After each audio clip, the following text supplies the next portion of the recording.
So if you're not convinced of the value of synthetic data, then everything else that I'm going to talk about doesn't really work. So I'm going to spend some time trying to convince you why synthetic data is super important. Okay, and there's 4 major themes I want to talk about. The first one is how do you scale the number of objects that your algorithm can classify and understand. So let's say you just want to create a dog detector. That's great. You spend your time building and tagging all these images to detect dogs. But now you want to detect between 20 or 30 different breeds of dogs, right? You then have to find all of those images with those dogs, and you also have to annotate that as well. Unconventional perspectives. So if you have a camera, that a lot of images that you find online are taken by people. And so there's biases there, right? And they're taken during the day often in certain locations. But let's say you have a camera now on the floor, right? And it has to work on the floor, and all of a sudden that perspective skews all the images. And you can't use normal images anymore to then be able to feed to the vision algorithm, because then it's sort of going to bias it in the wrong ways, right? Access to hard places. You know, there are places in the world where cameras don't like to be, or people don't like to be taking images of. So, you know, Antarctica with one place, conflict zones, another place. I'll talk more about that later, but there are certain places where just cameras and image acquisition is just a difficult process. And of course, one of the big reasons that self-driving car companies are also getting into this business of simulation is of these rare scenarios and outlier events. It is hard to literally find, you know, for a car to see accidents, right? It's hard to get data around things like major traffic accidents. But when you're training a vision algorithm to be able to detect when an accident happens, you cannot take any chances, right? You do not want a self-driving car that does not know how to detect when there is an accident in front of you. So this is one of the major reasons also why simulation has become so popular. Scalable object detection. I like to sort of use this to really bring home the point. Let's say you have to create a blue whale detector, right? So blue whales are very hard to find in nature. They don't like to hang. They might not hang around while you're trying to take pictures of them. And so in those instances, maybe it might just be easier to have a 3D model that actually represents that and then pre-train your algorithm that way. You might also have situations where you need to be able to detect brands as they come and new brands are created. And so Amazon Go or any kind of retail market, right, will want to be able to detect new brands that come out. And in that case, you don't want to always have to be taking images of that.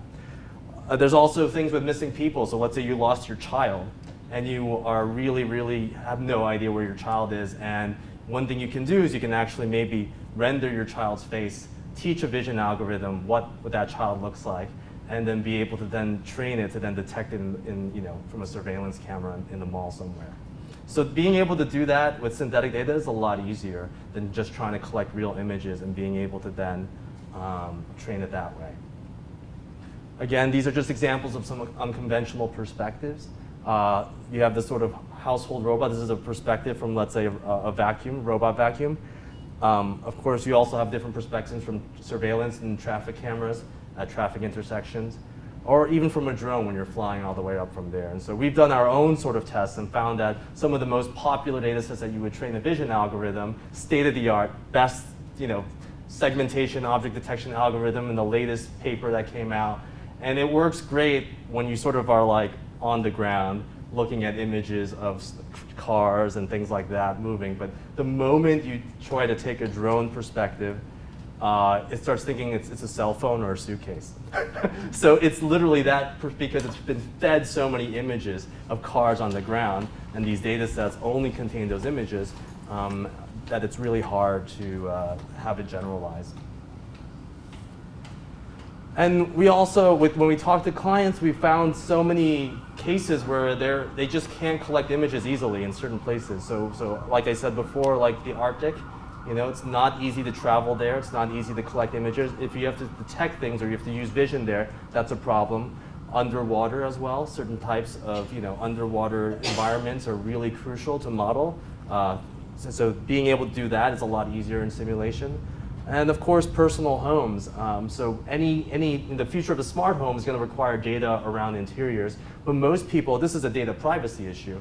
Most people do not want companies collecting images of, you know, them inside their personal homes. So a lot of these companies have to think about simulation as a way to solve their vision problems.